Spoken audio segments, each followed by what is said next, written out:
Ex-Gubernur Maluku Utara Abdul Ghani, terjerat kasus korupsi akibat penerimaan suap dan gratifikasi. Setelah diusut Komisi Pemberantasan Korupsi, KPK, Abdul menggunakan sebesar 3 miliar rupiah dari uangnya untuk sewa kamar dengan seorang wanita.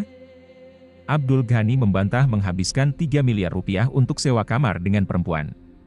Menurutnya, ia menganggap para perempuan tersebut sudah seperti anak. No, God, please, no! Lantas, siapa seperti sosok Abdul Ghani? Benarkah beliau menghabiskan uang untuk 34 wanita? Dari manakah asal uang-uang tersebut? This is the true story of it.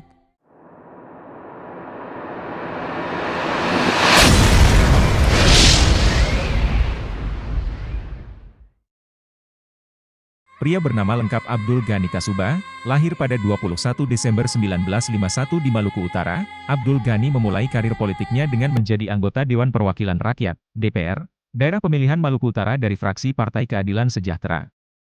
Pada 2004 hingga 2007, lalu, Abdul Ghani mencoba untuk bertarung dalam pemilihan kepala daerah, Pilkada, sebagai wakil gubernur Maluku Utara. Ia berhasil terpilih untuk periode 2008 hingga 2013, Abdul Ghani kembali mengikuti pemilihan gubernur pada 2013. Ia pun kembali terpilih sebagai gubernur Maluku Utara dari 2014 hingga sekarang. Komisi Pemberantasan Korupsi atau KPK menetapkan tersangka ia sebagai tersangka dalam dugaan suap proyek infrastruktur di Malut setelah terciduk operasi tangkap tangan (OTT) pada Desember 2023 di Jakarta.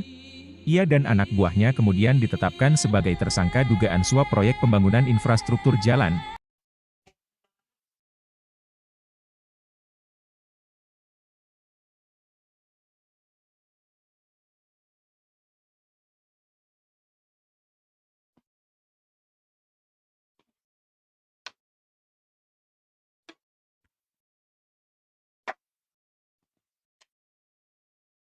Ini bisa dimulai? Ya, baik.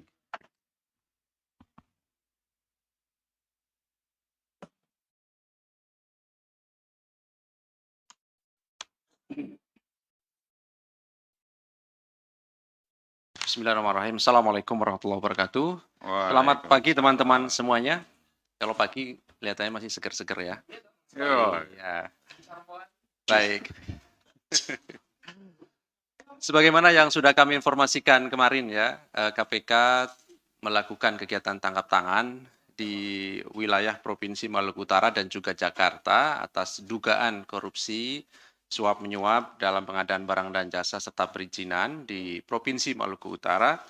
Beberapa pihak telah ditangkap dan juga dimintai keterangan oleh tim di Gedung Merah Putih KPK. Tentu setelah melalui serangkaian proses panjang dan maraton tentunya, karena 1 kali 24 jam KPK harus menentukan sikap, dan semalam sebelum 24 jam kami telah menggelar perkara ini atau ekspos perkara ini di seluruh struktural kedeputian, pimpinan, dan tim penyelidik, penyidik, dan penuntut.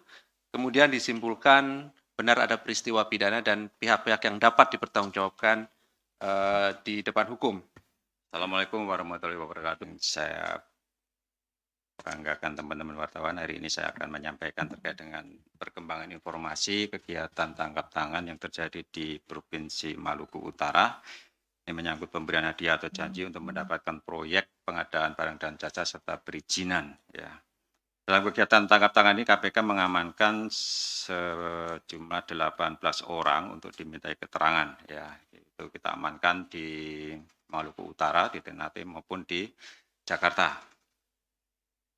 Antara lain AGK, ini Gubernur Maluku Utara, dan seterusnya, ini sampai RZ, ini ajudan, 18 orang. Adapun kronologis terjadinya peristiwa kegiatan tangkap tangan adalah sebagai berikut, bahwa atas dasar adanya informasi dari masyarakat atas dugaan korupsi oleh penyelenggara negara atau yang mewakilinya terkait provinsi yang terkait kegiatan proyek di Provinsi Maluku Utara. Pada hari Senin, tanggal 18 Desember tahun 2023, tim KPK memperoleh informasi telah terjadi penyerahan sejumlah uang melalui transfer ke rekening bank serta ke rekening penampung yang dipegang oleh RI. Ini sebagai salah satu orang kepercayaan dari AGK. Dari informasi ini kemudian tim langsung mengamankan para pihak yang diantaranya berada di salah satu hotel di Jakarta Selatan dan di beberapa kediaman pribadi dan tempat makan yang ada di kota Ternate, Maluku Utara. Diamankan uang tunai dari dalam kegiatan ini sekitar 725 juta sebagai bagian dari dugaan penerimaan sejumlah 2,2 miliar. Berikutnya para pihak yang diamankan beserta barang bukti dimasuk dibawa ke gedung KPK untuk dilakukan permintaan keterangan lebih lanjut. Atas dugaan tindak pidana korupsi yang kemudian ditindaklanjuti oleh KPK dengan melakukan verifikasi dan pengumpulan bahan keterangan dengan pemeriksaan para saksi sehingga diputuskan untuk naik ke tahap penyelidikan serta dengan kecukupan alat bukti dan selanjutnya dilakukan penyidikan. Dan pada hari ini KPK mengumumkan tersangka dan menetapkan untuk dilakukan penahanan sebagai berikut. Yang pertama adalah AGK, ya ini Gubernur Maluku Utara, kemudian AH, ini Kepala Dinas Perumahan dan Pemukiman, DI, Kepala Dinas PUPR, RA, Kepala BPPBJ, Badan Pengadaan Barang dan Jasa, ya. Kemudian RI ini ajudan, ST dari pihak swasta dan KW dari pihak swasta.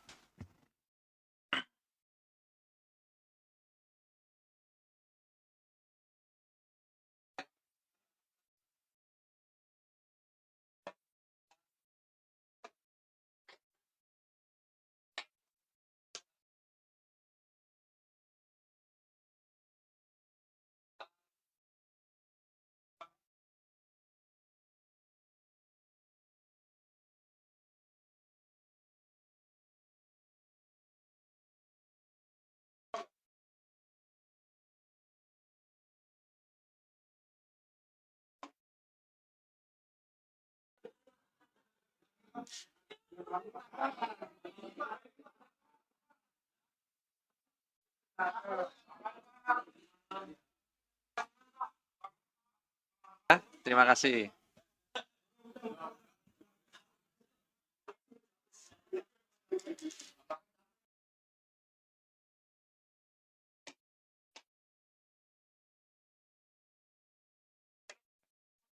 Istilah Blok Medan terungkap dalam sidang mantan Gubernur Maluku Utara tersebut. Blok Medan menjadi perbincangan publik setelah muncul dalam sidang mantan Gubernur Malut tersebut. Hal ini terjadi ketika Jaksa KPK mencecar Kepala Dinas ESDM Malut Suryanto Andili. Wali Kota Medan Bobi Nasution kemudian pun dikait-kaitkan dengan istilah Blok Medan. Istilah Blok Medan sering digunakan AGK Suba selama proses pengurusan izin usaha pertambangan, IUP, di Maluku Utara. Andi Lesmana selaku Jaksa Penuntut Umum, JPU, Komisi Pemberantasan Korupsi, KPK, lantas menanyakan alasan kenapa Medan. Suryanto Andili kemudian mempertegas bahwa arti kode Blok Medan itu memang merujuk pada nama Wali Kota Medan sekaligus menantu Jokowi, Bobi Nasution. Dirinya juga pernah bertemu dengan Bobi di Medan. Saat itu, ia mendampingi AGK Suba beserta Muhaimin Syarif, mantan Ketua Dewan Pimpinan Daerah, DPD, Partai Gerindra Malut, Olivia Bahmid. Selain menyeret nama Wali Kota Medan Bobi Nasution, kode Blok Medan ternyata juga menyenggol nama putri Jokowi sekaligus istri Bobi Nasution, Kahiyang Ayu. AGK Suba mengatakan arti kode Blok Medan digunakan sebagai pengurusan izin tambang di Halmahera milik Kahiyang Ayu.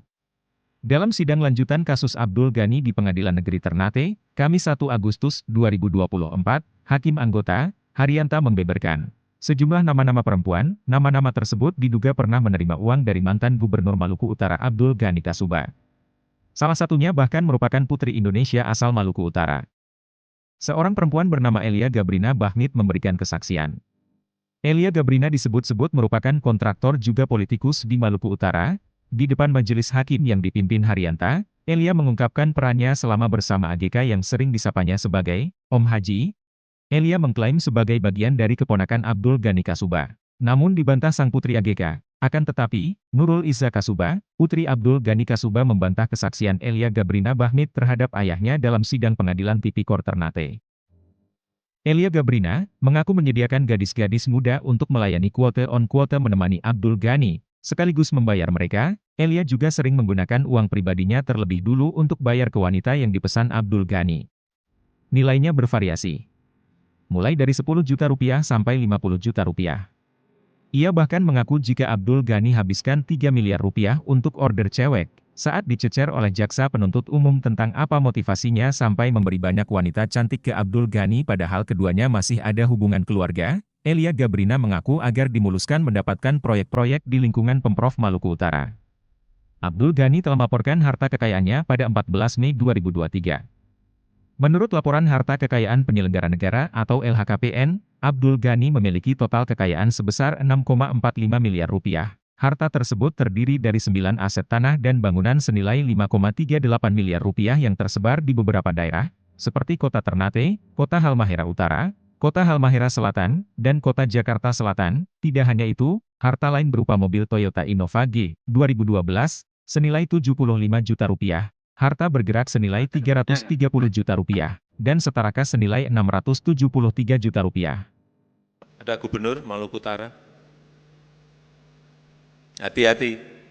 Gubernur, hati-hati. Maluku Utara, hati-hati. Hati-hati. Jangan main-main. Karena pertumbuhan ekonomi di Maluku Utara itu 27%.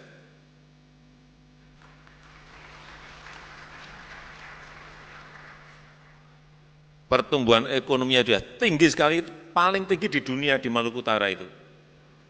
Nggak percaya cek, mana ada pertumbuhan ekonomi sebuah provinsi 27%. Karena apa? Lompatan itu karena apa? Karena hilirisasi.